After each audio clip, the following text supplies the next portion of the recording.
أعوذ بالله من الشيطان الرجيم. بسم الله الرحمن الرحيم. الحمد لله رب العالمين مالك الخلائق أجمعين، والصلاة والسلام على أولاده الطيبين الطاهرين المعصومين الميامين، واللعنة الدائمة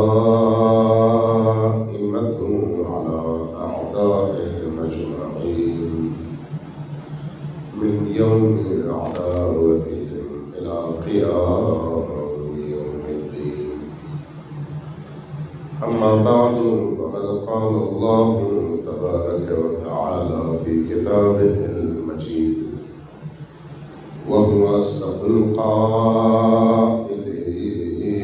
وقوله الحق. بسم الله الرحمن الرحيم.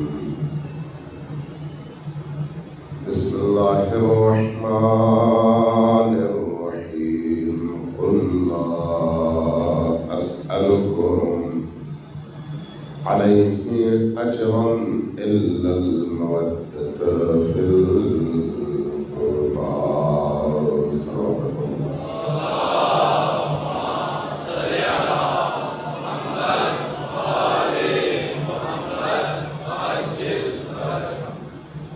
اللہ تبارک و تعالیٰ آپ کی سزاواری کو اپنی عظیم بارگاہ میں شرف قبولیت عطا فرمائے، اور ہم سب کو حسین ابن علی کے ساتھ زندگی اور انہی کے قدموں پر، انہی کے اہداف پر، انہی کے مقاصد پر موت کی دولت سے مالا مال فرمائے۔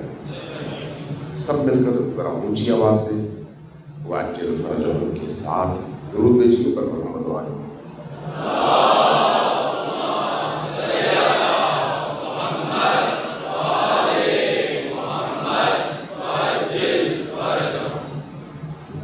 گرامی۔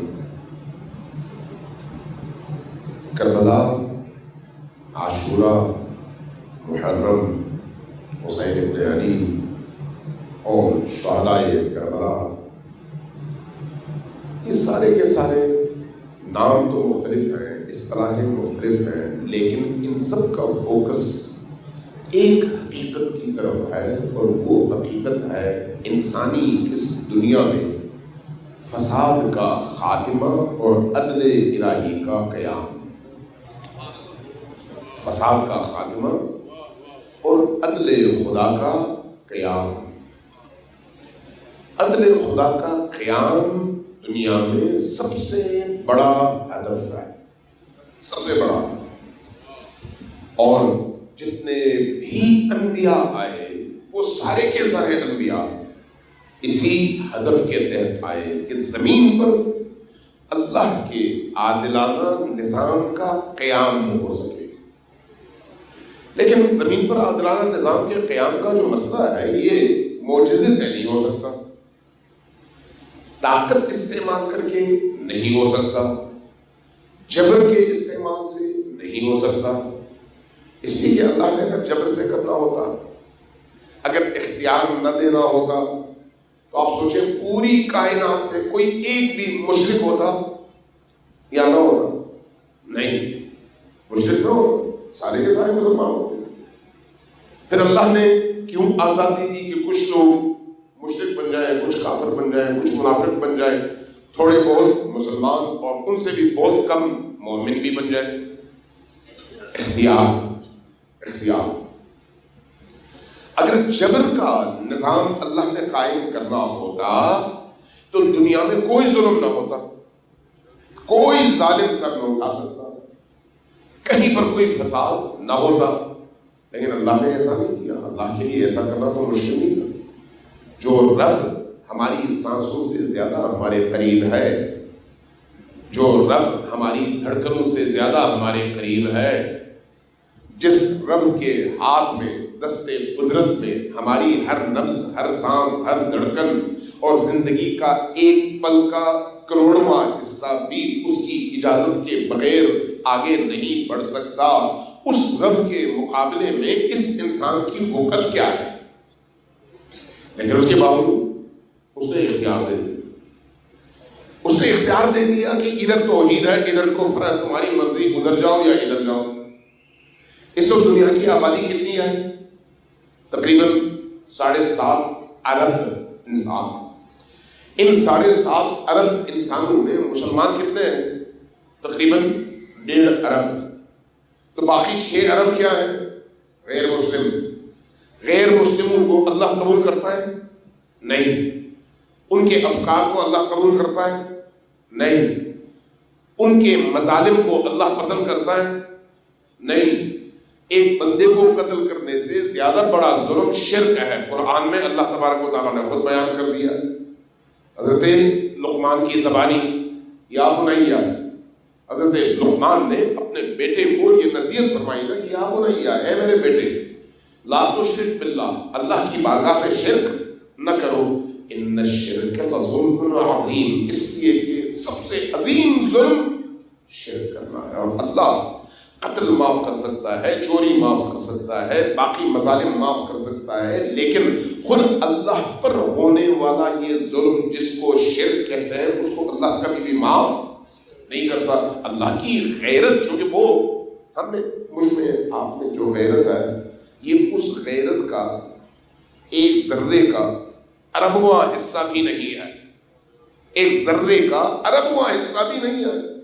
ہماری نگاہوں کے سامنے اگر کوئی ہمارے بچے کو ٹیڑھی نگاہوں سے دیکھے تو ہماری غیرت جاتی ہے، ہماری ناموس کی طرف کوئی ٹیڑھی نگاہوں سے دیکھے تو ہم پاگل ہو جاتے ہیں۔ کیوں؟ اس ذرے کی وجہ سے۔ وہ خدا جو سراپا غیرت ہے، وہ اتنے ارب انسانوں کو ہر روز ہر شب اس کی غیرت پر حملہ کرتے ہوئے دیکھتا ہے اور خاموش ہے۔ کیوں؟ اس لیے کہ وہ جبر کا نظام نہیں چاہتا، وہ انسانوں کو رستہ دے کر، عقل دے کر، شعور دے کر، رستہ بتا کر، علم کی روشنی میں یہ چاہتا ہے کہ انسان اپنی مرضی سے اپنی اس عقل اور صلاحیت کو استعمال کرتے ہوئے اس طرح سے آگے بڑھے کہ اس مقام تک پہنچے جس مقام تک پہنچانے کا وعدہ اللہ نے کیا ہے۔ اس مقام تک رسائی انسان کی زندگی کا سب سے بڑا ہدف ہے، اور اسی مقام تک انسان کو شعوری طور پر پہنچانا اللہ کی مشیت اور اس کی خواہش ہے۔ اس کے لیے وہ کتابیں نازل کرتا ہے، اسی کے لیے وہ انبیاء کو بھیجتا ہے، اسی کے لیے اولیاء کو بھیجتا ہے، اسی کے لیے معجزات ساتھ دے کر بھیجتا ہے، تاکہ اس انسان کو یقین آئے کہ کوئی خدا ہے، اس انسان کو یقین آئے کہ اس خدا کے سامنے تمام عالم جواب دہ ہے۔ لیکن اس کے باوجود انسان جب تک اس پر مصیبت نہ پڑے اس رب کی طرف جاتا نہیں ہے۔ لیکن اس کے باوجود اللہ کہتا ہے کوئی بات نہیں، آخر تم نے جانا کہاں ہے، آنا تو میرے پاس ہی ہے۔ لیکن یہ جو مدت ہے، اس مدت میں اس کی کوشش یہی ہوتی ہے کہ کسی طرح سے اس انسان تک ہدایت کا کوئی نہ کوئی ایسا تحفہ پہنچے جس سے وہ اپنے رب کے قریب تر ہو جائے اور رب کی مبغوض اور نفرت والی چیزوں سے اپنے آپ کو دور کر سکے۔ اب اس میں اللہ تبارک و تعالیٰ اس انسان کی ہدایت کے لیے جن ہستیوں کو بھیجتا ہے وہ ہستیاں کیسی ہوتی ہیں؟ وہ ہستیاں وہ ہوتی ہیں جو اللہ کے امنگوں کا ترجمان ہوں، اللہ کے امنگوں کا ترجمان، اللہ کے ان بھیجے ہوئے مفاہیم، معارف اور ہدایت کے سرچشموں کا ترجمان۔ اللہ جب ایک عام انسان کے لیے گناہ کے عمل کو پسند نہیں کرتا، اس لیے کہ گناہ نقص ہے، گناہ عیب ہے، گناہ کمی ہے، گناہ نجاست ہے، اور نجاست ایک عام انسان کے لیے وہ پسند نہیں کرتا تو اپنے اولیاء کے لیے کبھی بھی پسند نہیں کرتا، اپنے چنے ہوئے لوگوں کے لیے کبھی بھی پسند نہیں کرتا۔ اس لیے اللہ جب اپنی طرف سے کسی کو نبی بنا کر، ولی بنا کر، وصی بنا کر بھیجتا ہے تو پہلے اس کے پورے شجرے میں پاکیزگی کا سلسلہ برقرار رکھتا ہے تاکہ وہ اس پاک سلسلے سے ہوتے ہوئے انسان بن کر آئے اور اس سلسلے میں کہیں پر ذرہ برابر نجاست نہ ہو جو اس کو آلودہ کر سکے۔ اس لیے ہم امام حسین علیہ السلام کی یہ جو زیارت وارثہ پڑھتے ہیں، آپ سب کو زیارت وارثہ یاد ہے نا، پڑھتے بھی ہوں گے۔ زیارت وارثہ ذرا پڑھیں، وہاں پر آپ ایک جملہ امام حسین علیہ السلام کی زبان سے پڑھتے ہیں۔ امام حسین علیہ السلام ایک جملہ ہمیں سکھاتے ہیں کہ ائمہ کو جب ہم مخاطب کریں، ان اولیاء اللہ کو جب ہم مخاطب کریں تو اس انداز میں کریں کہ سلام ہو آپ پر، آپ وہ ہستیاں ہیں جو اپنے حسب اور نسب کے حوالے سے کبھی بھی کسی نجس ماحول میں نہیں آئے۔ لم تنجسک الجاہلیۃ بانجاسها ولم تلبسک من متلہمات ثیابها۔ جملہ کس کا ہے؟ زیارت وارثہ کا، کہ جاہلیت کی کوئی نجاست آپ کو چھو کر نہیں گزری۔ جاہلیت نجاست ہے، جہالت نجاست ہے، گناہ اسی جہالت کا نتیجہ ہے، اسی گناہ جہالت کا نتیجہ گناہ ہے۔ لہذا گواہی دیتے ہیں کہ آپ کو کوئی جہالت چھو کر نہیں گزری، اور ادھر سے دوسری گواہی دیتے ہیں کہ اللہ نے آپ کو ایسی کوکھ، ایسی رحم میں پیدا فرمایا جو رحم اور جو کوکھ ابتدا سے پاک رہی اور آخر تک پاک رہی۔ فی الارحام المطہرہ، ایسے ارحام، ارحام رحم کی جمع ہے، رحم کوکھ ہے، کوکھوں یعنی اس ولی کی والدہ، اس ولی کی والدہ، اس کے باپ، اس سے پہلے والے ولی کی والدہ، یہ جو کوکھوں کا سلسلہ ہے، ارحام کا سلسلہ، یہ ابتدا سے انتہا تک تمام طرح کی نجاستوں سے پاک سلسلہ ہے۔ لہذا جب یہ ولی آتے ہیں تو اس پاک سلسلے سے ہو کر آتے ہیں۔ یہی وجہ ہے کہ اللہ قرآن میں گواہی دیتا ہے کہ انما یرید اللہ لیذھب عنکم الرجس اہل البیت ویطہرکم تطہیرا۔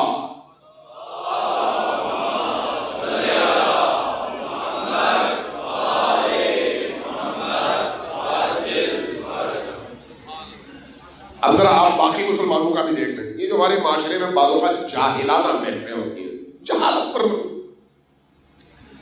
علم سے عاری، جہالت سے لبریز، کہ کون افضل ہے، کون مفضول ہے، کس کا درجہ کیا ہے، کس کا درجہ کیا نہیں ہے، اور یہ ساری چیزیں تراشی جاتی ہیں اور کہا جاتا ہے ہمارا عقیدہ ہے۔ عقیدہ اگر آپ کا بنایا ہوا ہے تو وہ ٹھوکر پہ ہے، اگر اللہ کا دیا ہوا ہے تو سر کے اوپر ہے، پلکوں پر ہے۔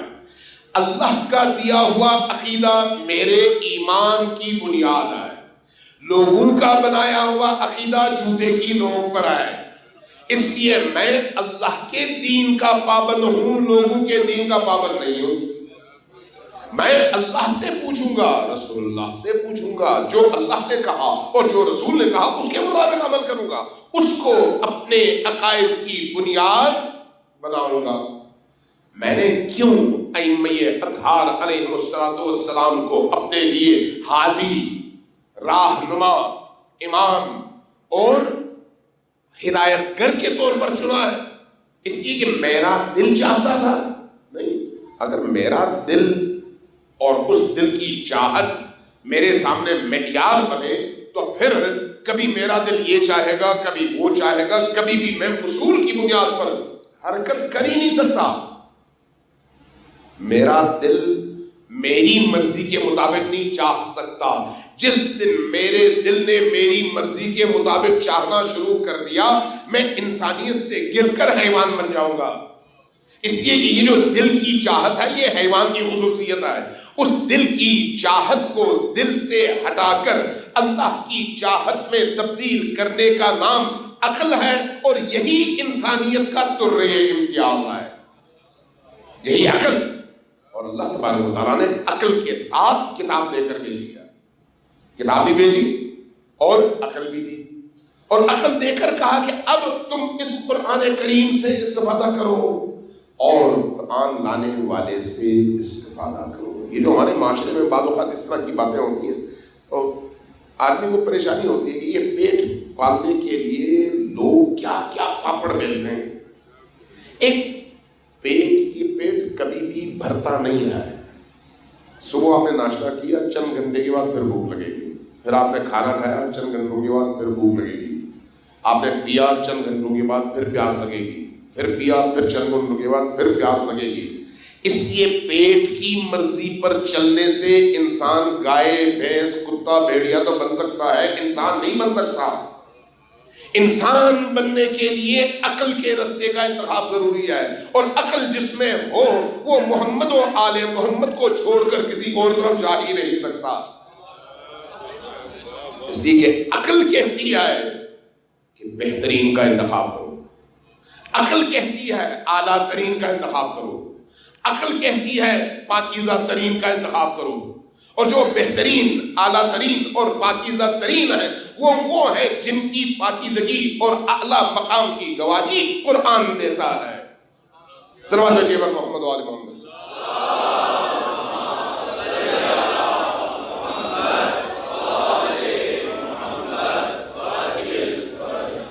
ایک دفعہ پھر ذرا صلوات اجیب محمد و آل محمد.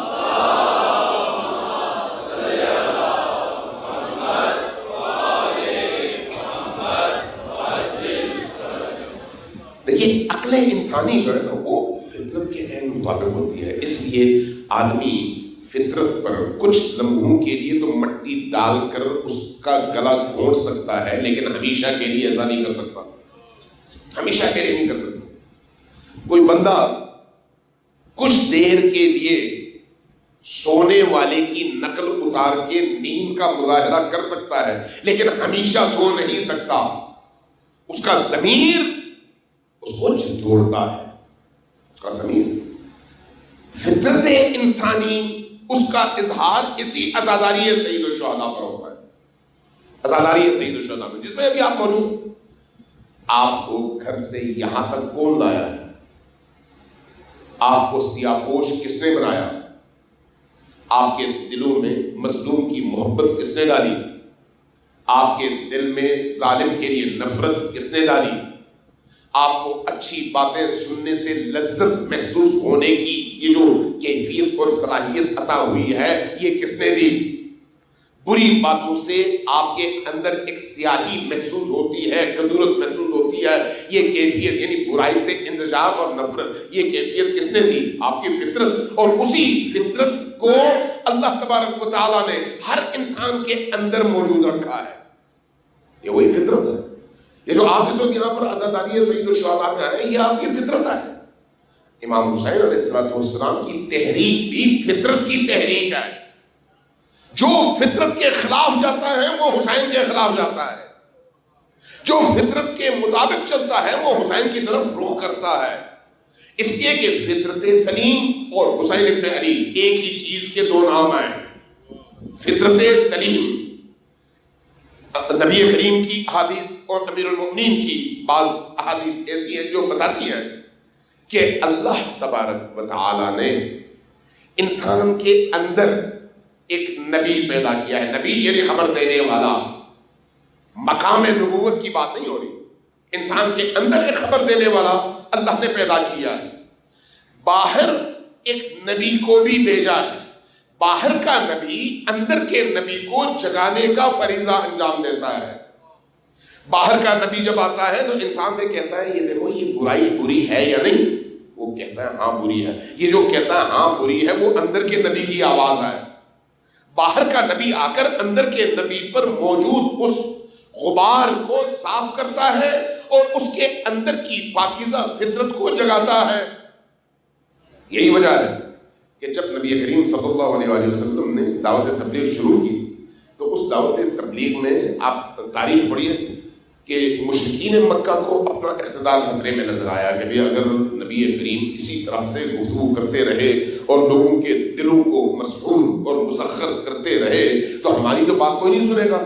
جب ہماری بات نہیں سنے گا تو ہماری سرداری کہاں گئی, ہمارا اقتدار کہاں گیا, ہماری طاقت کہاں گئی؟ پھر یہ سارے لوگ ان کی طرف ہو جائیں گے تو ہم تو رہ جائیں گے پیچھے. یہی وجہ ہے کہ اپنے اقتدار کی خاطر فطرت سے لڑتے رہے. اور اب ایک صورتحال تو ایسی بنی کہ نبی کریم کی آواز پر جب لوگ لبیک کہتے تھے تو یہ مشرکین قریش جن میں ابو جہل تھا, ابو لہب تھا, ابو سفیان تھا, یہ لوگ مکہ کے دروازے پر بیٹھ جاتے ان گھاٹیوں کے اس رفت و آمد کی جگہ پر.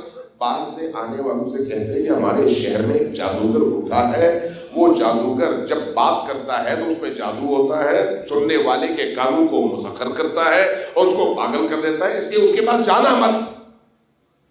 باہر سے آنے والے کہتے پھر ہم کیا کریں؟ کانوں میں روئی ٹھونس دو.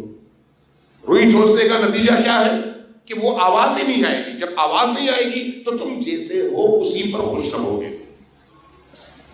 یہ کون سی روش ہے؟ یہ فطرت کے خلاف جنگ. آیا آج کے دور میں یہی جنگ دنیا میں جاری ہے یا نہیں ہے؟ تھوڑی دیر کے لیے غور کریں. آپ کا جتنا بھی میڈیا ہے, جتنا بھی میڈیا, اس میڈیا میں جو لوگ سرمایہ کاری کرتے ہیں اور منصوبہ بندی کے ساتھ اپنے مطلوبہ مقاصد کے حصول کے لیے اپنے بنائے ہوئے وہ مفاہیم لوگوں کے ذہنوں میں القاء کر کے ان کا ذہن بناتے ہیں اور ان کے ذہن کو حقائق کی طرف مڑنے سے روکتے ہیں, یہ بالکل وہی روش ہے جو ابو جہل و ابو لہب و ابو سفیان کی تھی. وہ پرانا زمانہ تھا, یہ ماڈرن زمانہ ہے. فرق صرف اتنا ہے.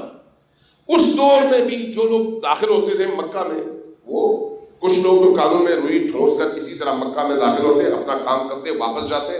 جب واپس نکلتے تو کانوں سے روئیاں نکال دیتے. لیکن کچھ لوگ ایسے ہوتے ہیں جو روئی ٹھونس دیتے, قریب آ کے سوچتے ہیں بھائی میں کوئی بیوقوف تو نہیں, میں اتنا احمق تو نہیں ہوں. کوئی اگر بات کرے تو مجھے سننی چاہیے اس کی بات. اگر وہ غلط ہے تو رد کر دو, اگر صحیح ہے تو مان لو. میں نے اپنے کانوں میں روئیاں کیوں ٹھوسی دی ہیں؟ عقل ان کو مجبور کرتی. نتیجہ کانوں سے روئی نکال دیتے. جیسے ہی کانوں سے روئی نکالتے اور پہنچتے اس محفل میں, دیکھتے کہ بھئی یہ تو وحی ہے, نور ہے اور میری نجات کا رستہ ہے. آج بھی ایسا ہے. آج بھی کیا یہ نہیں کہا جاتا کہ ان مجالس میں نہ جاؤ؟ ایک زمانے میں تو بالکل عروج پہ تھا, عروج پہ, کہ بھئی ان مجالس میں نہیں جانا. کیوں؟ اس لیے کہ وہ گمراہی ہے. اب بھی فتاویٰ آپ دیکھیں, نہیں ان مجالس میں جانا مکروہ ہے, ان مجالس میں جانا حرام ہے, ان مجالس میں جانا بدعت ہے, اس طرح کے کپڑے پہننا بدعت ہے, اس طرح کے علم اٹھانا بدعت ہے, اس طرح کا گلجنا نکالنا بدعت ہے, ان مجالس کی طرف رخ کرنا بدعت ہے, ادھر سے کوئی چیز آئے تو لینا بدعت ہے, کھانا حرام ہے, کھاؤ گے تو نکاح ٹوٹ جائے گا, پرچم دیکھو گے تو نکاح ٹوٹ جائے گا. کیا خود ان مولویوں کو نہیں پتا کہ وہ جھوٹ بول رہے ہیں؟ پتا ہے یا نہیں؟ پتا ہے. اگر پتا نہ ہو تو وہ بھی کئی بار ان علموں کو دیکھ چکے ہیں. ان کی بیویاں طلاق کیوں نہیں ہوئی؟ ان لوگوں کو بے وقوف بناتے ہیں اور استحصال کرتے ہیں. پرانے زمانے میں تو یہ چیز, یعنی جب سوشل میڈیا نہیں تھا, الیکٹرانک میڈیا اس طرح سے نہیں تھا, یعنی جب ہماری نوجوانی کا دور تھا, آج سے 30 سال پہلے, تو ظاہر ہے یہ چینل تو نہیں تھے, ایک پی ٹی وی ہوا کرتا تھا, اور یہ سارے آپ کے آج کے جو اپلیکیشن اور موبائل اور یہ جو آج کا سٹرکچر ہے میڈیا کا, سوشل میڈیا کا, یہ تو تھا نہیں. جب یہ تھا نہیں تو کیا ہوتا تھا, جب بندہ مسجد میں جاتا, خطیب سے کوئی بات سنتا تو اسی کو دین سمجھتا, بس اسی کو. لیکن آج ایسا نہیں ہے. آج انسان سوچتا ہے, آج انسان تعقل کرتا ہے, غور و فکر کرتا ہے. اس زمانے میں میں نے خود یہ دیکھا, یہ 88 کی بات, میں ہنزا چلا گیا. ہنزا گیا تو وہاں پر چائنا سے آئے ہوئے تھے زائرین جو مکہ جانے کے لیے پاکستان کا روٹ استعمال کرتے تھے, اور یہاں سے اسلام آباد سے ان کی فلائٹ ہوتی تھی مدینہ کی اور ریاض کی، تو پھر یہاں سے جا کے یا جدہ کی، وہاں سے پھر وہ حج کر کے واپس ادھر آتے، ادھر سے پھر بائی روڈ نکل جاتے چائنا کی طرف مسلمان۔ میں چونکہ چائنا جاتا رہا تو اس لیے جب میں اس دور میں وہاں پر ہنزا گیا تو وہاں پر میں نے وہ گاڑیوں کی قطار دیکھی لمبی، تو میں نے پوچھا یہ کون ہے؟ کہا کہ چائنا سے حاجی آئے ہیں۔ تو میں نے کچھ اور لوگ بھی تھے، ہم جا کے ان سے ملے تو سلام کیا، کلام کیا، مہمان ہیں آپ، خوش آمدید وغیرہ وغیرہ۔ تو میں نے پوچھا یہاں کیسا لگا؟ کہا جگہ تو بڑی اچھی ہے، خوبصورت ہے، پہاڑیاں ہیں، یہ ہے وہ ہے، لیکن ہمیں اب تک کوئی شیعہ نظر نہیں آیا۔ میں نے پوچھا شیعہ نظر نہیں آیا مطلب؟ کہا کہ وہ ہمارے علماء نے وہاں پر بتایا تھا کہ پاکستان میں ایک مخلوق ہے جس کو شیعہ کہتے ہیں، ان کے دو بڑے بڑے کان ہوتے ہیں، نچلا کان نیچے بچھاتے ہیں، اوپر کے کان کو کمبل کی طرح اوڑھ لیتے ہیں، تو ان کے قریب نہ جانا وہ گمراہ کر دیتے ہیں۔ مجھے یہ بتائیں یہ جہالت کہاں سے آتی ہے؟ ابو جہل سے، ابو جہل سے یا ابو لہب سے یا اسی نسل سے، اور آج بھی وہ نسل موجود ہے، لیکن سوشل میڈیا کی برکت سے پردے ہٹ چکے ہیں اور اب لوگ سوچتے ہیں، اب لوگ سوچتے ہیں۔ آج اگر کسی سے کہا جائے کہ شیعہ یہ کرتے ہیں یہ کرتے ہیں یہ کرتے ہیں، تو سامنے والا اتنی جلدی یقین نہیں کرتا، وہ کہتا ہے یار ایک دفعہ جا کر دیکھو تو صحیح کہ کیا واقعی ایسا ہے یا ایسا نہیں ہے۔ اب سوال ہے، سوال تشیع کے حوالے سے یہ طرز عمل کیوں ہے یا کیوں تھا؟ یہ جو تشیع کے حوالے سے نفرتیں دل میں جگانے کے لیے اتنا پیسہ، اتنی توانائی، اتنی مسجدیں، اتنے محراب، اتنے ممبر، اتنے خطبے خرچ ہوتے ہیں، اور ہر طرف ہر ایک خدا کی رضا کے حصول کے لیے یہ کام کرتا ہے، کیوں؟ کیا خوف ہے؟ سوال یہ ہے کیا خوف ہے؟ شیعوں کی طرف سے، مکتب تشیع کی طرف سے آپ نے کبھی کسی ممبر پہ دیگر مسالک کے حوالے سے اس طرح کا جھوٹ کوئی ایک لفظ بھی سنا ہے؟ چیلنج کرتا ہوں، کبھی سنا ہے آپ کو؟ نہیں۔ میں ایک دفعہ میرے ٹی وی پہ بھی یہ کہا کہ بھئی اگر آپ کسی شیعہ علاقے میں چلے جائیں، 5 سے 6 سال کے بچے کو پکڑیں اور اس سے کہیں سنی کیسا ہوتا ہے، دیوبندی کیسا ہوتا ہے، بریلوی کیسا ہوتا ہے، اہل حدیث کیسا ہوتا ہے، تو وہ کبھی بھی کوئی منفی ریمارکس نہیں دے گا۔ زیادہ سے زیادہ جو بات کرے گا وہ بعض ایسی شخصیات تاریخ کے حوالے سے جن سے تشیع کو اختلاف ہے، اہل البیت پر ہونے والے مظالم کی وجہ سے ان کے حوالے سے مثبت کمنٹس نہیں دے گا، وہ یہ نیچرل ہے، لیکن اس کے علاوہ کوئی ایسی بات نہیں کرے گا۔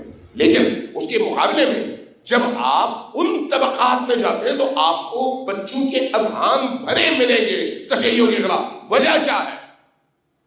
تشیع میں جو حرارت ہے، تشیع میں جو روحانیت ہے، تشیع کے پیغام میں جو کشش ہے، تشیع کے پیغام اور روش میں جو عشق اور محبت آل محمد اور محبت آل اللہ موجود ہے، اس میں اگر کوئی آئے تو تبدیل ہوئے بغیر واپس جا نہیں سکتا۔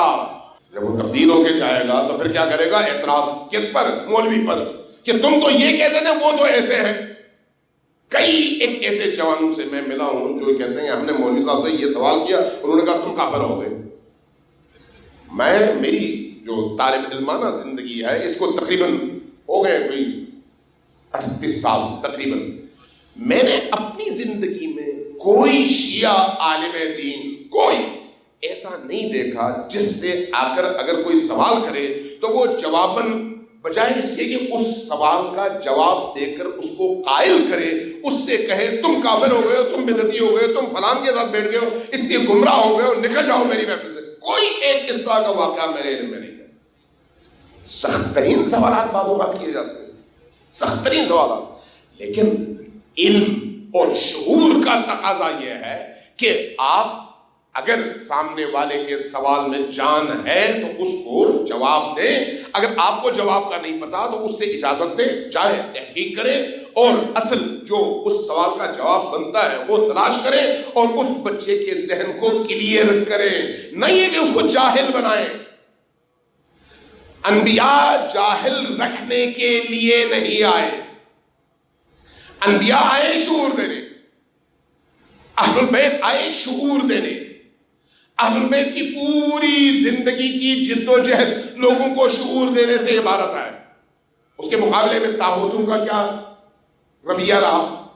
لوگوں کو جاہل رکھو، اصل حقائق سے بے خبر رکھو، اصل چیزیں ان تک پہنچنے نہ دو، جبر کا ایسا ماحول بنا دو کہ اصل حقائق تک پہنچنے سے وہ قاصر ہو اور اصل حقائق کو اتنے بھونڈے اور بہیانت انداز میں پیش کرو کہ سامنے والا ادھر جاتے ہوئے ڈرے۔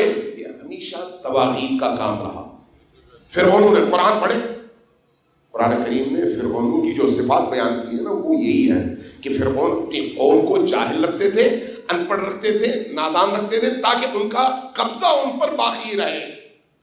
جو لوگ پنجاب کے مختلف دیہاتوں سے آئے ہیں یا سندھ کے مختلف دیہاتوں میں انہوں نے دیکھا ہے، ان کو اس تجربے سے گزرنا پڑا ہوگا اور قریب سے انہوں نے دیکھا ہوگا کہ ہمارے معاشروں کے جو وڈیرے ہیں وہ وڈیرے بھی مکمل طور پر انہی فرائنہ کی چھوٹی تصویر ہیں، چھوٹی تصویر انہی فرعونوں کی، انہی نمرودوں کی۔ اپنی قوم کے بچوں کو پڑھنے نہیں دینا، ان کو سوچنے نہیں دینا، ان کو جاہل رکھنا ہے، انہیں آگے بڑھنے نہیں دینا تاکہ ہمیشہ وہ چودھری اور اس وڈیرے کا غلام رہے تاکہ کبھی بھی وہ آگے نہ بڑھ سکیں اور اس کی اجارہ داری قائم رہے۔ یہی کام فرعون صفت مولوی بھی کرتے ہیں، یہی کام فرعون صفت اب ان کو اہل علم کہا جائے تو کیسے کہا جائے وہ بھی کرتے ہیں۔ حقائق کے جاننے کے باوجود انکار۔ شام والوں نے جب امیر المؤمنین علی ابن ابی طالب علیہ السلام کے فضائل کو معاشرے سے مٹانا چاہا تو پتہ کیا کیا؟ احادیث جمع کی جن میں علی کی تعریف ہے، علی کی فضیلتیں ہیں، علی کے مقامات ہیں، ان میں نام بدل دیے۔ حدیث رکھی، نام بدل دیا۔ اب جب نام بدل دیا تو اب آپ تک ایک بندہ حدیث پہنچا رہا ہے ایک نام کے ساتھ، دوسرا پہنچا رہا ہے دوسرے نام کے ساتھ، آپ نے اس سے پہلے کوئی بات نہیں سنی، آپ کیا کریں گے؟ پہلا وار تو ہو گیا اور کامیاب ہو گیا۔ جہاں یہ کام نہیں کر سکے وہاں پر جو فضیلت میں کمالات تھے ان کو بدل دیا۔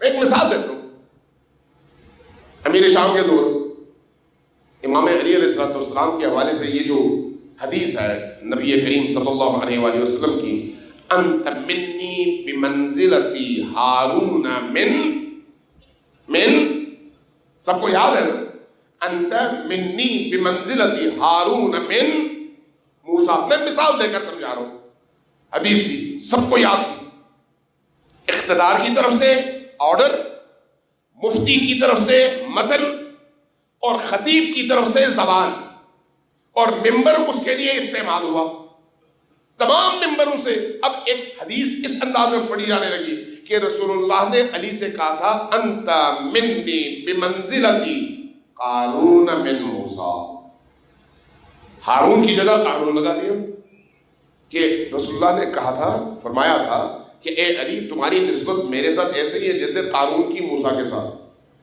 یعنی بالکل مفہوم الٹ کر شخصیت کو کرش کرنے کی کوشش۔ اہل البیت علیہ السلام کو اس طرح کے چیلنجز کا سامنا تھا، اس طرح کے چیلنجز کا، اور اس چیلنج کا سامنا کرتے ہوئے اہل البیت نے جو قربانی دی کربلا کی، یہ کوئی چھوٹی قربانی نہیں ہے۔ جتنا بڑا فساد تھا، جتنی بڑی بیماری تھی، اور اس بیماری نے پورے اسلامی اس معاشرے کے پورے وجود کو اپنے قبضے میں جکڑ رکھا تھا، اس کے لیے جس طرح کے آپریشن کی ضرورت تھی وہ آپریشن کوئی چھوٹا موٹا نہیں تھا۔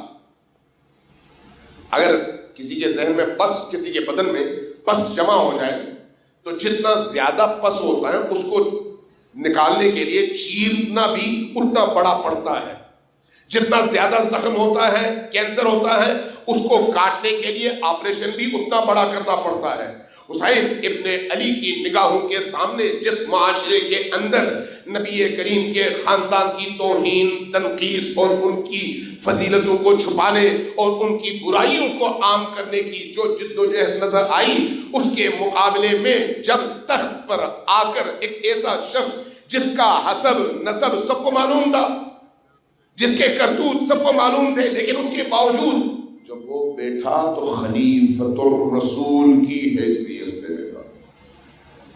خلیفۃ الرسول یعنی رسول کا خلیفہ اب ایک زانی، ایک بد کردار، ایک بدماش، ایک چور، ایک حرام خور، ایک قاتل اور ایک ایسا شخص جس کی پوری زندگی حرام سے عبادت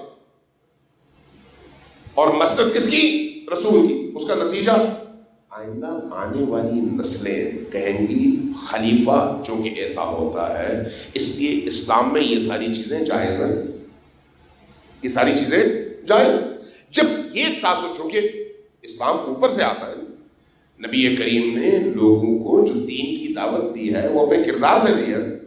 جب نبی کے جانشین اور خلیفہ کے طور پر جو شخص 61 ہجری میں مسند پر بیٹھا ہوا ہے جس کو ہم یزید ابن معاویہ کہتے ہیں، اس کا کردار ایسا ہوگا تو آنے والی نسل تک، آگے آنے والی نسلوں تک جو کردار پہنچے گا وہ کیا ہے؟ ایک ایسا اسلام اور ایک ایسا مسلمان جو شراب بھی پیے، نماز بھی پڑھے، بدکاری بھی کرے اور مسلمان بھی ہو، حج بھی کرے اور بے گناہوں کا قتل عام بھی کرے. یہی اسلام.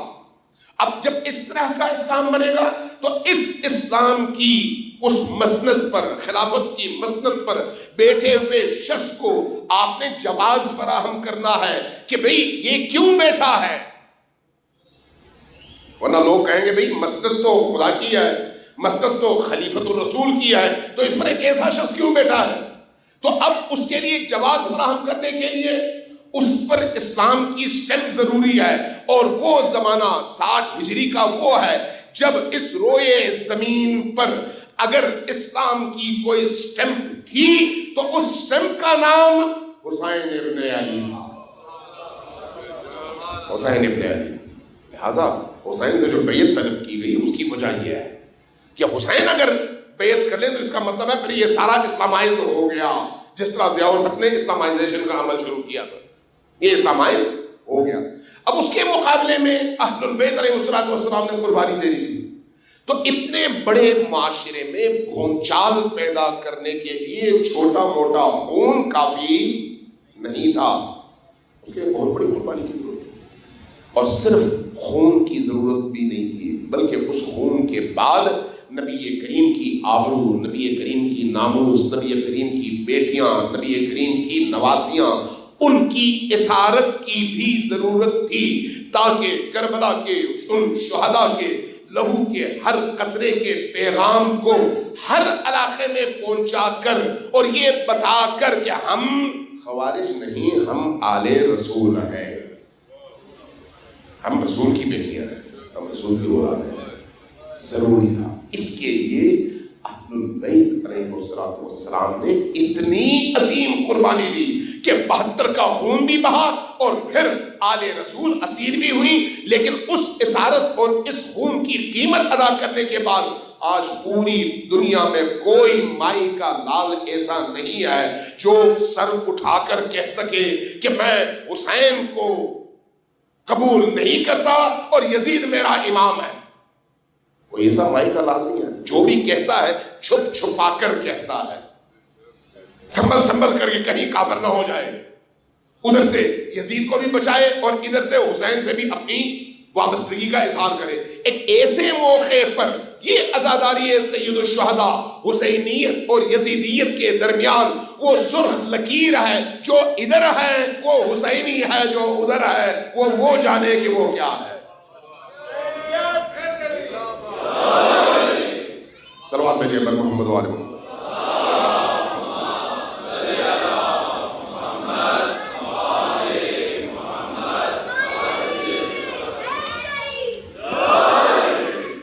میں ابھی مقدمہ میرا مکمل نہیں ہوا اور ٹائم ختم ہو گیا. اب اگر میں گفتگو آگے موضوع چھیڑوں تو یہ ٹائم جو ہے اب مصائب کا ٹائم ہے. ایک دفعہ پھر صلوات میں جیبر محمد و آل محمد.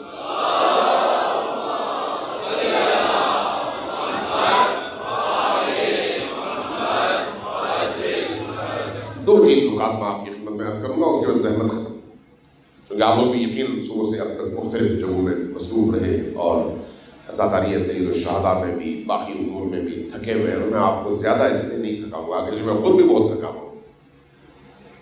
یہ یاد رکھیے کہ سید الشہداء کی جو عزاداری ہے اس کی قدر و قیمت بے تحاشا زیادہ ہے. اس کو صرف ایک رسم اور 10 دنوں کی ایکسرسائز کے طور پر نہ دیکھیں. عزاداری سید الشہداء تربیت گاہ ہے، اور ایسی تربیت گاہ ہے جس میں ایک بہت بڑا ہدف آپ کے سامنے ہے. وہ کیا ہے؟ وہ ماضی کو حال سے جوڑنا. ماضی کو حال سے جوڑنا. عام طور پر ہماری مجالس میں ہم 61 ہجری میں چلے جاتے ہیں. عزاداری سید الشہداء کا مطلب 61 ہجری کو 1445 ہجری میں لانا ہے.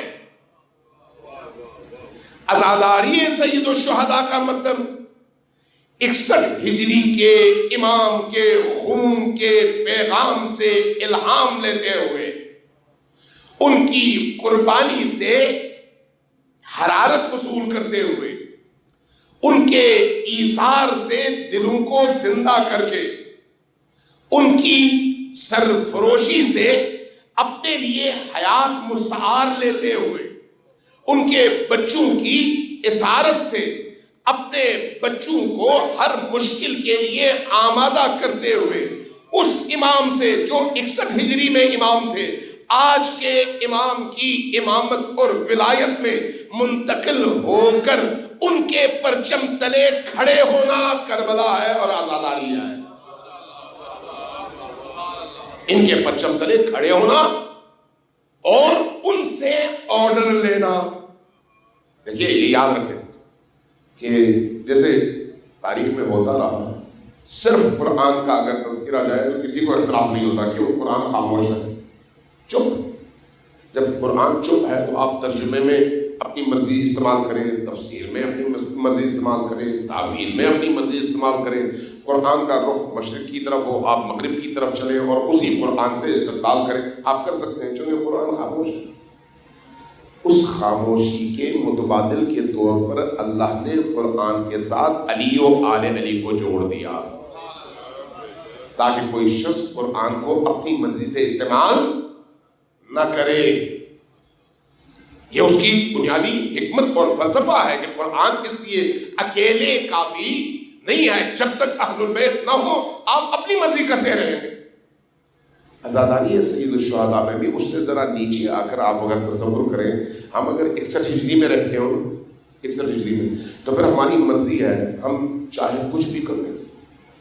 امام حسین تو کربلا میں شہید ہوئے، اب ہماری مرضی ہے اس کربلا کی یاد جیسے منانا چاہے اور اس کا پیغام جیسے دنیا کے سامنے پیش کرنا چاہے. چونکہ امام تو نہیں ہے، امام تو دنیا سے گزر گئے، شہید ہو گئے. نتیجتاً اب میں اپنی مرضی کا مالک ہوں جیسا چاہوں. لیکن جب میں اس امام سے آج کے امام کی ولایت اور ان کے پرچم کے دائرے کے اندر منتقل ہوتا ہوں تو پھر میں اپنے وقت کے امام کی طرف دیکھتا ہوں، اپنی مرضی اور خواہش کی طرف نہیں کہ میرا امام مجھ سے کیا چاہتا ہے. یہ جو امام کی آج کی چاہت ہے یہی میرا دین ہے، یہی میری زندگی کا ہدف ہے، یہی میری زندگی کا سب سے بڑا مقصود ہے. سروات میں یہ بات محمد و آل محمد.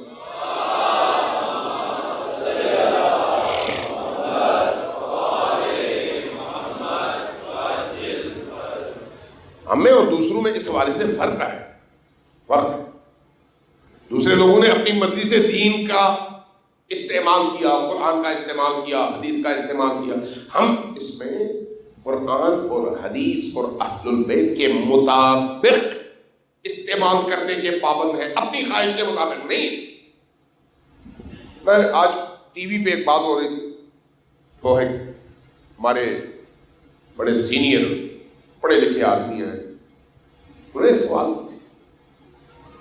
یہ کیا کہ حضرت امام حسن نے جب امیر شام کے ہاتھوں بیعت کی تو بیعت کرنے کے بعد اب آپ لوگ کیوں مخالفت کرتے ہیں اور ان کے خلاف گفتگو کرتے ہیں اور ان کی مخالفت کرتے ہیں.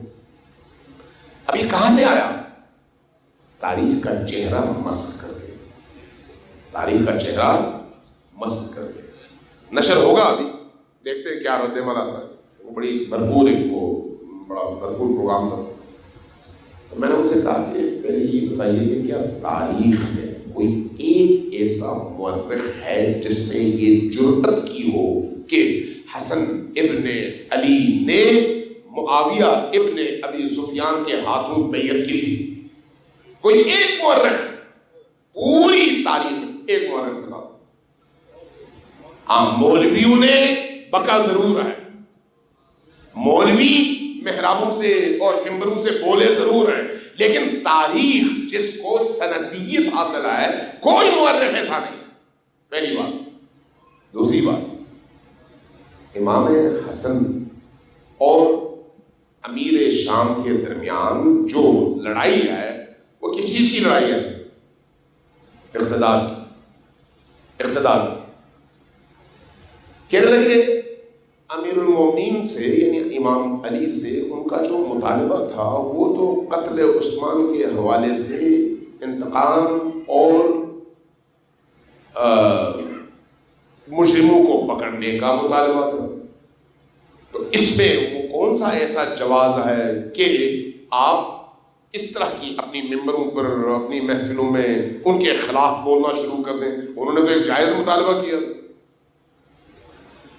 میں نے پہلے ایک جملے میں کہا کہ یہ بتائیے ایک صحابی قتل ہوئے، قاتل چاہے کوئی بھی ہو، قاتل چاہے کوئی بھی ہو، ایک صحابی قتل ہوئے، اس ایک صحابی کے قتل کے جرم میں خون بہا کے طور پر خلیفہ راشد سے اگر مطالبہ کیا جاتا ہے اور وہ تلوار لے کر اور نکال کر کیا جاتا ہے اور اس کے نتیجے میں 70,000 سے 1,00,000 تک اصحاب رسول کے سر ان کے تن سے جدا کر دیے جاتے ہیں، تو کیا یہ جرم ہے یا دین کی خدمت ہے؟ ایک صحابی کے قتل کے عوض مطالبے میں 70,000 صحابیوں کو قتل کر کے بھی آپ درست ہیں، اور علی نعوذ باللہ جو بھی آپ کے، تو ظاہر ہے جواب تو کوئی نہیں تھا. بات ہو رہی تھی کہ جب امام حسن علیہ السلام نے بیعت کی تو میں نے پھر عرض کیا کہ دیکھیں بیعت کہیں پر بھی تاریخ میں آپ کو بیعت کا لفظ نہیں ملتا. ہاں، صلح ملتا ہے. یہ صلح کیوں ہے؟ جب خون خرابہ زیادہ ہوا، امام حسن اکیلے رہ گئے. یہ یاد رکھیں، امام حسن اکیلے رہ گئے، پروپیگنڈوں کی ساری مشینری شام کے ساتھ کھڑی ہو گئی، بوریوں کے دروازے کھل گئے اور لوگوں کے اذہان کو مسجدوں کے محرابوں اور مولویوں کی زبانوں سے اہل البیت اور خصوصاً امام حسن کے خلاف آمادہ کر دیا گیا. تو اب ایک ایسی فضا میں حسن ابن علی اپنی مظلومیت کے ساتھ اکیلے رہ گئے. اس اکیلے پن میں اب ان کے سامنے کوئی راستہ نہیں تھا. انہوں نے کیا کیا؟ کہا کہ ٹھیک ہے، جب ادھر سے آیا مطالبہ کہ ہم آپ کو سفید کاغذ دیتے ہیں، ہم سائن کر دیتے ہیں، آپ اپنے مطالبات لکھ لیں، ہمارا سائن پہلے سے ہوگا اور اس کے مطابق ہم صلح کر لیتے ہیں. امام حسن نے کوئی 12 سے 13 شروط ہیں وہ لکھی اور لکھنے کے بعد صلح کر دی اور حکومت ان کے حوالے کر دی. اب ظاہر ہے اس میں بڑی تاریخ ہے، بڑی تفصیل ہے، میں صرف اس کے وہ موٹے موٹے 2-4 جملے عرض کر رہا ہوں. اس صلح نامے میں کیا تھا؟ پہلی شرط یہ تھی کہ تم نے اپنی موت کے بعد کسی کو اپنا جانشین نہیں بنانا. پہلی شرط. دوسری شرط کیا تھی؟ تم نے اس پورے عرصے میں اس کے بعد کہیں پر بھی میرے بابا علی ابن ابی طالب کی شخصیت کے خلاف یہ جو پروپیگنڈے اور مسجدوں سے لان تان اور گالیوں کا سلسلہ ہے، اس کو مکمل طور پر روکنا ہے. یہ دوسری شرط. اور تیسری شرط، ہر سال اتنا خراج تم نے مجھے مدینہ پہنچانا ہے. باقی شرطیں بھی میں نے 3 بڑی شرطیں گنوائی. اور جب صلح ہو گئی تو شام سے ایک آواز اٹھی کہ معاہدہ ہو گیا، حکومت ہمیں مل گئی، ہمیں ان صلح کی شرطوں سے کیا لینا دینا، اور کسی ایک پر بھی عمل نہیں ہوا، کسی ایک پر بھی عمل نہیں ہوا. تو یہ صلح کی بیعت نہیں تھی. پھر میں نے ایک جملہ کہا، میں نے کہا کہ اگر اس کو آپ بیعت کہتے ہیں تو پھر آپ کو ماننا پڑے گا کہ نبی کریم نے صلح حدیبیہ میں مشرکین کے ہاتھوں بیعت کی تھی، صلح نہیں کی تھی. اگر وہ صلح ہے تو یہ بھی صلح ہے مشروط، اور اگر وہ بیعت ہے تو پھر اس کو بھی آپ بیعت کہیں. سوال یہ ہے اہل البیت علیہ السلام کے خلاف جس طرح کی فضا اس پورے عرصے میں بنائی گئی جس میں امت خاموش رہی، اس خاموشی کو توڑنے کے لیے کتنے بڑے قدم کی ضرورت تھی. اس قدم کا جو موجد اور اس ارتعاش اور انقلاب کو جنم دینے والی شخصیت ہے، وہ شخصیت حسین ابن علی کہلاتی ہے. پورے معاشرے کے ذہن کو بدل کے رکھ دیا. اتنا بڑا قدم. اس لیے آپ دیکھتے ہیں کہ کربلا ایک ہی دفعہ ہوئی. کربلا کے بعد 61 ہجری کے بعد کوئی اور کربلا ائمہ کے اپنے دور میں نہیں ہوئی. کیوں نہیں ہوئی؟ کیا بعد میں سلاطین نہیں گئے؟ بعد میں مظالم نہیں ہوئے. لیکن یہی ایک کربلا جو 61 ہجری میں حسین ابن علی کے ہاتھوں انجام پائی، یہی ایک کربلا تا قیام قیامت انسانوں کی بیداری کے لیے بہت ہے. اس سے بڑی کسی قربانی کی ضرورت ہے ہی نہیں. یہی وجہ ہے کہ آج پوری دنیا میں جہاں آپ دیکھتے ہیں آپ کو ایک نام یزید کا نظر نہیں آتا کہ کوئی ماں یہ جرأت کر سکے کہ اپنے بچے کا نام یزید رکھے. لیکن حسین آپ کو گلی گلی حسین ملتا ہے.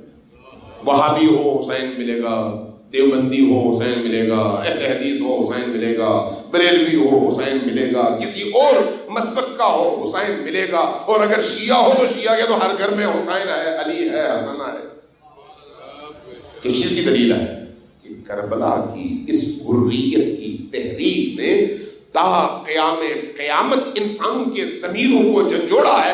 اب کوئی باضمیر انسان یزیدیت کے لیے اپنے دل میں نرم گوشہ محسوس نہیں کر سکتا. یہ کربلا کا تحفہ ہے، یہ کربلا کا احسان ہے ہم سب پر. میں باتیں بہت ساری کرنا چاہ رہا تھا لیکن آج وقت نکل گیا اور باتیں اب میں کر نہیں پاؤں گا. اب جب امام حسن کا تذکرہ آ گیا تو آج شہادت کے تذکرے میں بھی حضرت قاسم ابن حسن پر تھوڑی دیر بات ہے.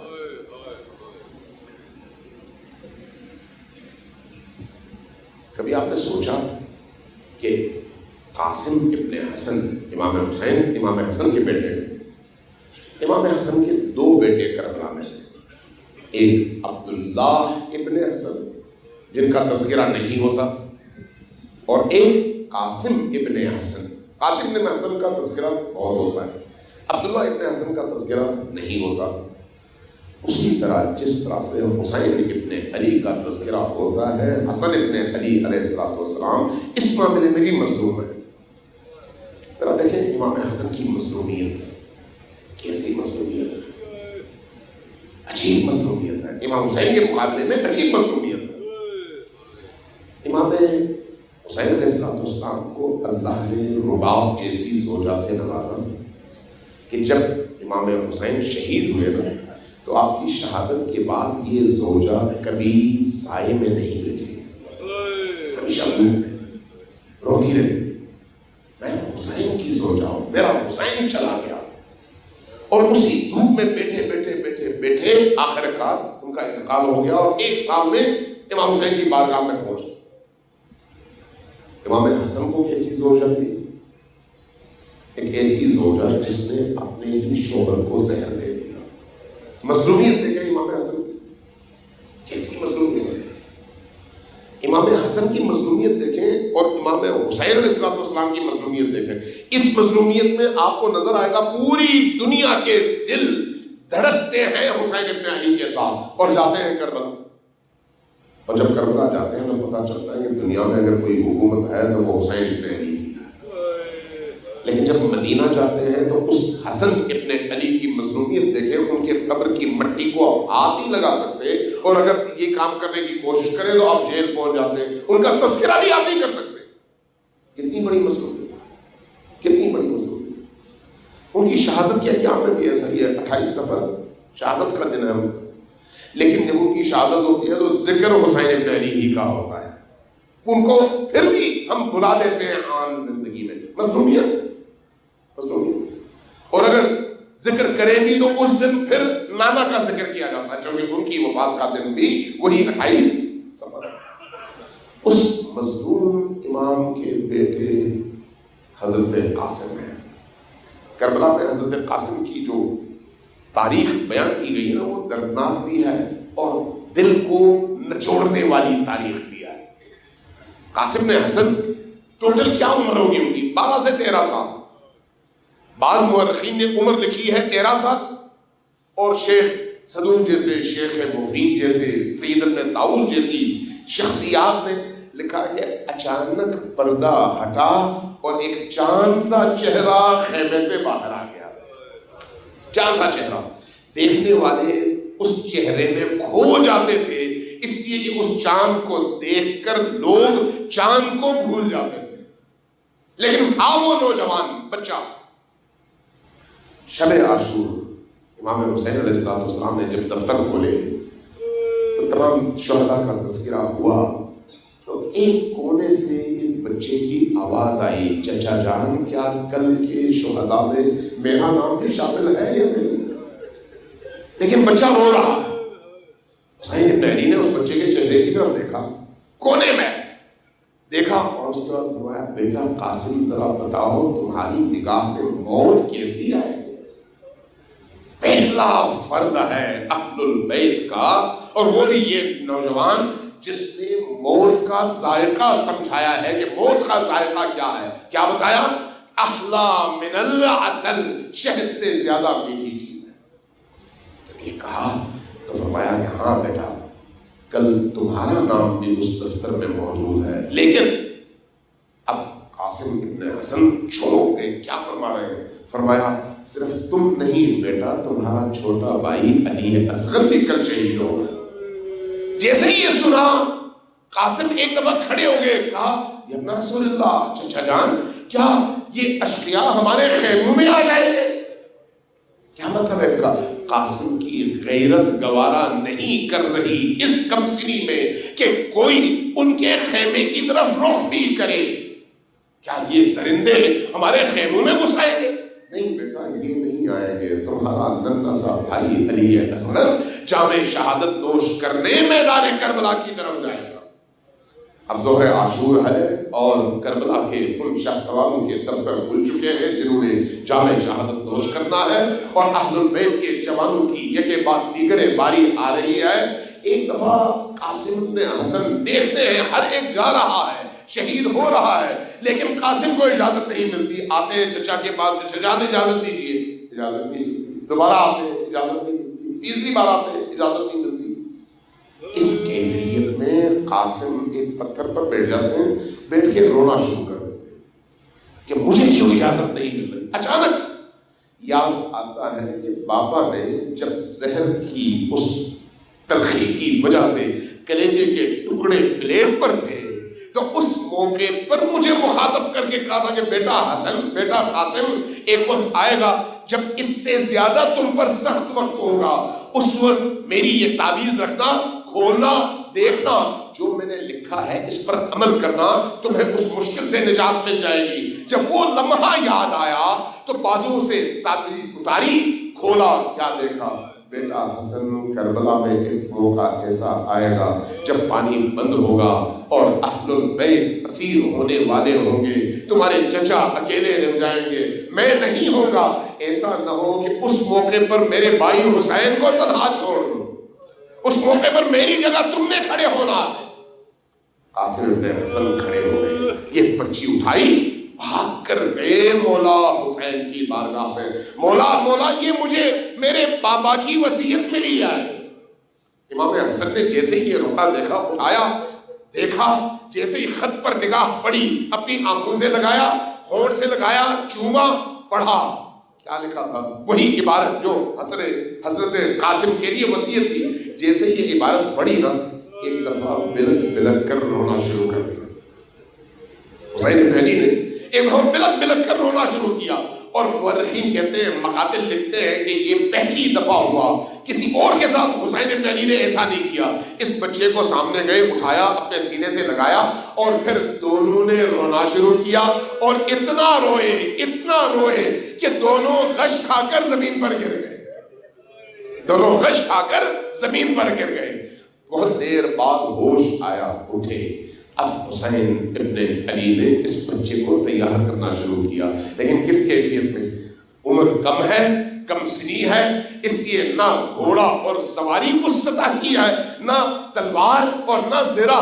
اس کیفیت میں زرہ پہنائی، امامہ باندھا، لیکن جو امامہ باندھا اس کا آدھا چہرے کو لپیٹ لیا اور آدھا سر پہ باندھا، تلوار ہاتھ میں دے دی. اب حسن ابن علی کے بیٹے قاسم میدان کی طرف جا رہے ہیں، لیکن میدان میں لشکر اشقیاء کا جو مورخ ہے وہ کہتا ہے کہ ہم نے اچانک دیکھا ایک چاند سا نوجوان حسین کے خیمے کی طرف سے بھاگتا ہوا آ رہا ہے، اور اس کو میدان میں آنے کی اتنی جلدی ہے کہ اس کے قدموں میں سے دائیں بائیں پاؤں پہ جو جوتا ہے اس کا تسمہ بھی کھلا ہوا ہے اور تسمہ بھی باندھنا بھول گیا ہے.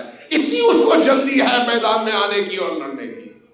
قاسم کی شجاعت کا پیکر حضرت قاسم، حسن ابن علی کی شجاعت کا پیکر میدان میں آ کر سب سے پہلے جب اپنا تعارف کرواتے ہیں تو کیا کہتے ہیں؟